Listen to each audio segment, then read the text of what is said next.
নবী মুহাম্মদুর রাসূলুল্লাহ সাল্লাল্লাহু আলাইহি ওয়াসাল্লামকে আল্লাহ এত ভালোবাসলেন, একবারে আল্লাহর কাছে নিয়ে এই 14টি কর্মসূচি দিলেন। ভাই, এখানে একটি সূক্ষ্ম বিষয় হচ্ছে, আল্লাহ রাসূল সাল্লাল্লাহু আলাইহি সাল্লাম মেরাজ থেকে আসার পরে কিন্তু সাধারণ জীবন যাপন করেন নাই। তখন আল্লাহ রাসূল সাল্লাল্লাহু আলাইহি ওয়াসাল্লাম ছিলেন একজন প্রেসিডেন্ট, একজন প্রধানমন্ত্রী। একজন প্রধানমন্ত্রী হিসেবে একজন মানুষের কি কি গুণাবলী থাকতে পারে, তার কর্মীদের কি কি গুণাবলী থাকতে পারে, এই গুণাবলীগুলো আল্লাহ রাব্বুল আলামিন এখানে বর্ণনা করেছেন।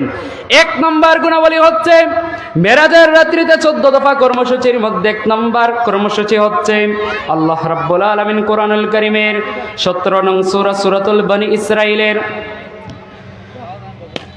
ইসরাইলের 23 নম্বর আয়াতের মধ্যে বলেন, ওয়াকাদা রাব্বুকা আল্লা তা'বুদু